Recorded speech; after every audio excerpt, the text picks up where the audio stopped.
Emily, I'm so excited to chat with you. You did an incredible job this season. And I'm actually friends with Jake, who told me to pass along a message.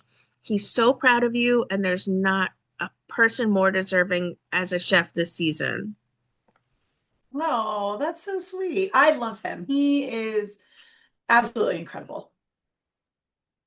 I know your husband, I believe, nominated you for being on the show. Was that sort of a conversation you had, or maybe a slap in the face? No, we're pretty open with each other. No, I mean, we talk about it. We've been married 14 years, been cooking together for 20 and kind of dating for that long. No, I know exactly what he thinks of my downfall. So no slap in the face, no surprise. And I mean, he is my biggest cheerleader. He's so proud. Okay, well, starting on the show, it was so incredible. Were you initially friendly with, or were you familiar with any of the people who were chefs when you first walked on to see who was competing with you? Um, I wasn't aware that I had connections with the chefs that were competing with me. Um, but I did go in saying, okay, I'm not coming in to make enemies. I'm coming in to find colleagues. So open-minded, open-hearted. And later I found out all the random connections. I don't know if Jake's told you of our connection, but there was a lot of 6 degrees of separation or even like 1 degree of separation. Um, which as we grew to know each other, it came out more and more, which was really, really a bonding thing, I think. Who was your biggest competition when you first saw everyone cook that first time? The first time cooking, since I only, we didn't get to really see each other's dishes like the other two teams. So on my own team, I think Chris was probably my biggest competition on that first round. Certainly, I'd have to ask about Katsuji and his unique approach to competition style as far as heckling the chefs. Did you all sort of sit him down and say, like, you're going a little hard, or did you just let him be himself? Um, Honestly, like there were people who got very mad and let him know. There were some people who got very stuck on it. There were some people who, yeah, it really drove him nuts or yelled at him. And to me, I was like, I have kids. So it was easy to tone him out because I was just like, I hear mom, mom, mom, mom, mom. So no matter what he was going to say or how he was going to say it, he called me a Karen. He like at one point he told me, he's like, oh, I've been a complete a-hole to you. And I'm like, yeah, I know.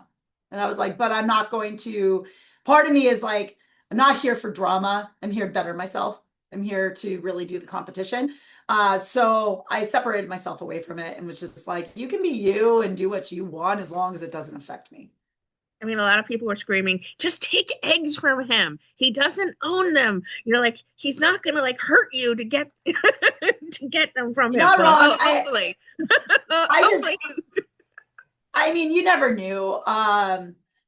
So yeah, he had his thing, but I told all the rest of the contestants, I was like, the more we give him space, the louder he is, the more he gets the spotlight. And I was like, and it's not about that. So I just didn't give him that space. Is there a dish that you're most proud of how it turned out? Not necessarily in the finale, but maybe when you cooked throughout the competition. It's funny, the bean dip with the chips, which was just something I was focused on getting a really nice flavor, getting a nice mouthfeel, making a dish that would actually show up really well. But I was more focused on getting more time using less ingredients and saving everything for my team. But the way that dish turned out, we featured it at the hotel numbers of times now, and people love it, and I'm very proud of that. Okay, ma'am, foie gras dessert. Where does that come from in Emily's mind? So, ever since I started learning to cook foie gras, classic flavors are like peanut butter and jelly. So you can go a sweeter way.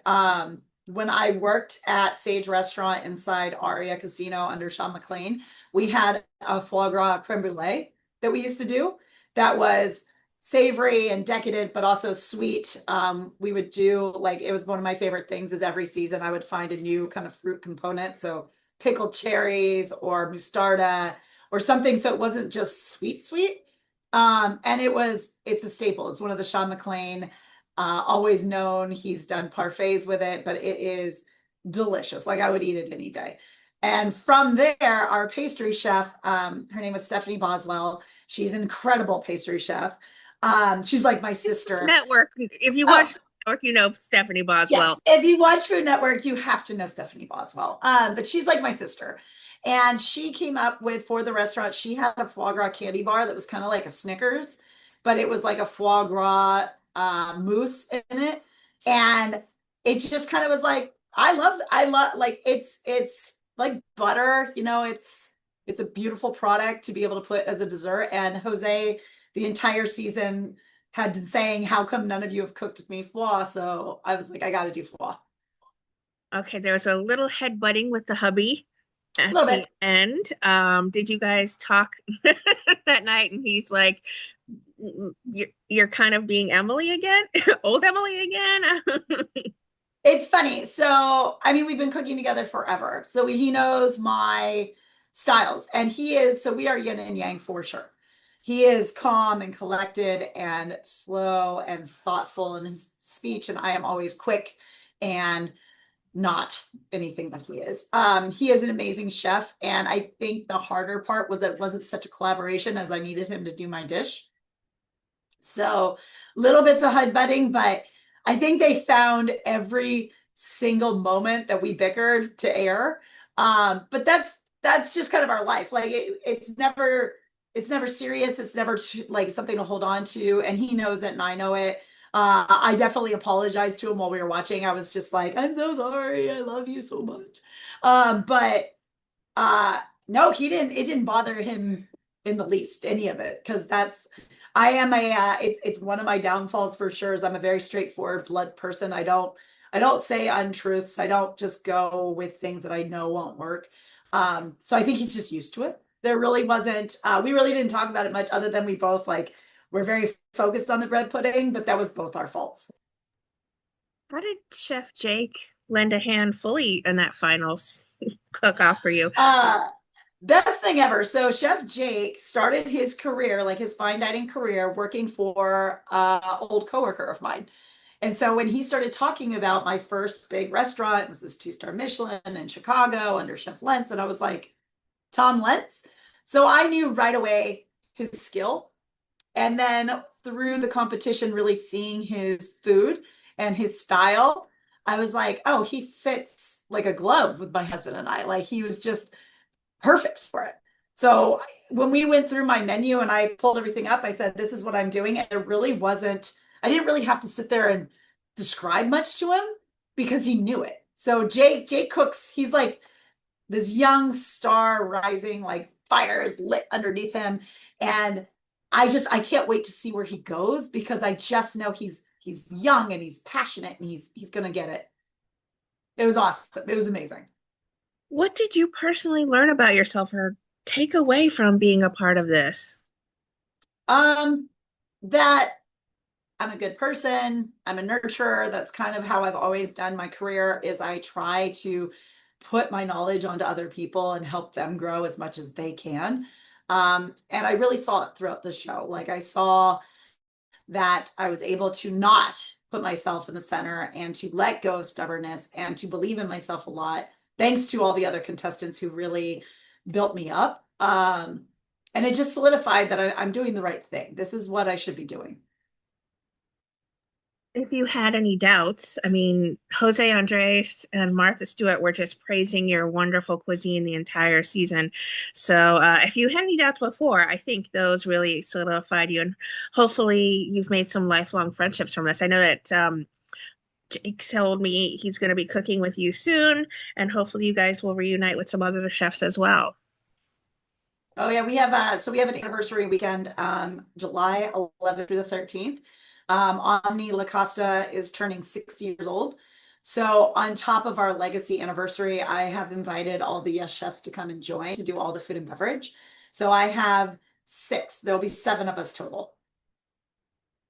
You're just an exceptional chef, and I'm so proud of you. And I mean, I'm so proud of you as a female chef, and I love that you and Zane worked together to sort of clinch it for women because there aren't enough women chefs, I believe, in the kitchen. It's starting to be even more acceptable these days to have women chef in the kitchen.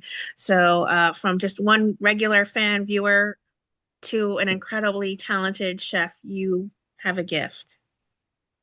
Well, thank you so much. I appreciate it. There are some amazing women out there and they're just starting to shine and I'm just glad I could be one of them.